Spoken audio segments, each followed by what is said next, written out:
So today we are going to discuss CNET Biology Examination MCQ. CNET Biology का MCQ हम discuss करेंगे जो previous year में पूछे गए हैं। तो अगर हम फर्स्ट क्वेश्चन की बात करते हैं तो फर्स्ट क्वेश्चन में पूछा गया the power house of the cells को का पावर हाउस किसे कहा जाता है। तो फर्स्ट अगर ए की बात करते हैं तो ए में दे रखा है न्यूक्लियस। तो न्यूक्लियस बेसिकली होगा नहीं न्यूक्लियस वाला ऑप्शन, क्योंकि न्यूक्लियस जो होता है वो सेल्स के सेंटर में होता है जो ओवरऑल एक्टिविटी सेल्स की जो होती है उसको कंट्रोल करता है। राइबोसोम की अगर हम बात करते हैं तो राइबोसोम वाला ऑप्शन भी नहीं होगा, क्योंकि राइबोसोम का जो मेन वर्क होता है वो प्रोटीन सिंथेसिस के लिए होता है।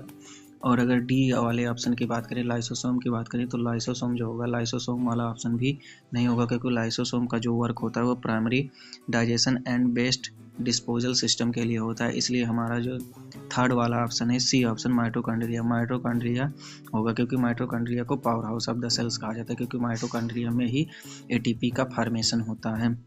अगर हम दूसरे क्वेश्चन की बात करते हैं तो दूसरा हमारा जो क्वेश्चन है वो है the functional unit of the kidney की फंक्शनल यूनिट किसे कहते हैं। तो न्यूरॉन्स फर्स्ट ऑप्शन जो दे रखा है वो न्यूरॉन्स है। तो न्यूरॉन्स बेसिकली हो गए नहीं, क्योंकि न्यूरॉन्स जो होते हैं इम्पल्स के ट्रांजिशन में हेल्प करते हैं, मतलब वन बॉडी के वन पार्ट से अनदर पार्ट तक इम्पल्स जैसे टच हो गया, टेम्परेचर हो गया, या इन्वायरमेंटल स्टिमुलाई को वन ऑर्गन से अनदर ऑर्गन तक ट्रांसफ़र करने के लिए रिस्पॉन्सिबल होते हैं। और अगर हम नेफ्रॉन की बात करते हैं तो नेफ्रॉन जो हमारा ऑप्शन होगा वो राइट ऑप्शन होगा, क्योंकि नेफ्रॉन को functional unit of the kidney कहा जाता है। और अगर हम ऑप्शन सी की बात करते हैं एल्वेलाई, तो एल्वेलाई बेसिकली इसलिए नहीं होगा क्योंकि एल्वेलाई जो होता है वो गैसेस एक्सचेंज के लिए रिस्पॉन्सिबल होती है, और एल्वेलाई जो होती है वो हमारे लंग्स में पाई जाती है। ग्लोमेरुलस की बात करते हैं तो ग्लोमेरुलस जो होगा वो ऑप्शन नहीं होगा functional unit of the kidney का, क्योंकि ग्लोमेरुलस जो होता है वो फंक्शनल नेफ्रॉन का पार्ट होता है बेसिकली। और अगर हम तीसरे क्वेश्चन की बात करें तो तीसरा क्वेश्चन जो है हमारा which blood group is called the universal donor. कौन सा ब्लड ग्रुप जो होता है वो यूनिवर्सल डोनर होता है।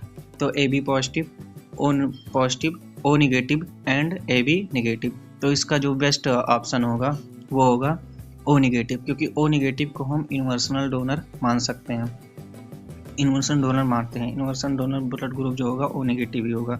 क्वेश्चन नंबर अगर हम 4 की बात करते हैं तो क्वेश्चन नंबर 4 में दे रखा है insulin hormone is secreted by. Insulin hormone जो होता है वो कहाँ से सिक्रेट होता है। तो इंसुलिन हार्मोन जो हमारा सिक्रेट होता है, पहला ऑप्शन जो दे रखा है थायराइड ग्लैंड। थायराइड ग्लैंड से हम इंसुलिन हार्मोन बेसिकली सिक्रेट नहीं होगा, क्योंकि थायराइड ग्लैंड जो होती है वो हमारे नेक रीजन में पाई जाती है, जिससे T3 and T4 hormone secrete होता है।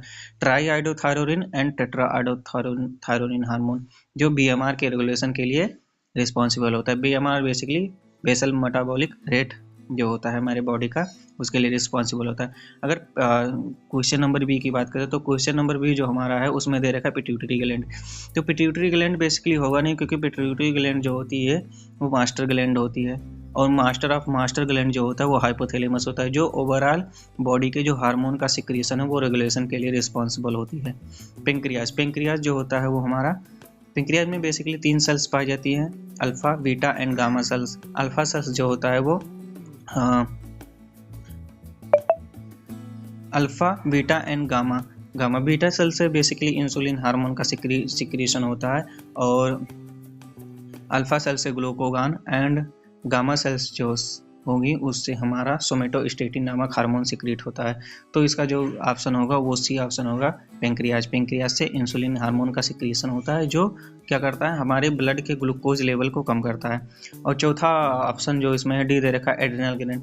एड्रिनल ग्लैंड की अगर हम बात करते हैं तो एड्रिनल ग्लैंड हमारा किडनी वाले रीजन में पाया जाता है, जिसके 2 पार्ट होते हैं basically, adrenal cortex and adrenal medulla, जिससे 3 हार्मोन सिक्रेट होते हैं, अदर हार्मोन भी सिक्रेट होते हैं, जिसमें ग्लूकोकॉर्टिकॉइड्स, मिनरलोकॉर्टिकॉइड्स एंड सेक्सकॉर्टिकॉइड्स नामक हार्मोन सिक्रेट होते हैं।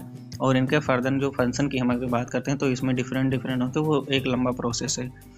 और 5th नंबर के अगर हम क्वेश्चन की बात करते हैं तो 5th नंबर का जो हमारा क्वेश्चन दे रखा है वो होगा normal pH of the blood का पीएच कितना होता है। तो 6.8, 7, 7.35 से 7.54। तो 7.35 से 7.45 इसका रेंज होती है, जो नॉर्मल हमारा ब्लड का पीएच होता है वो 7.35 से 7.45 ही होगा। तो इसका जो ऑप्शन होगा वो सी वाला ऑप्शन सही होगा। अगर वीडियो अच्छी लगी हो तो अपने कमेंट ऑप्शन में लिखे, और मैं इस तरह की कैसी मतलब आप अपना सजेशन भी दे सकते हैं अगर वीडियो अच्छा लगा हो, और इस तरह के वीडियो आते रहेंगे तो चैनल को लाइक शेयर एंड सब्सक्राइब कर लीजिए।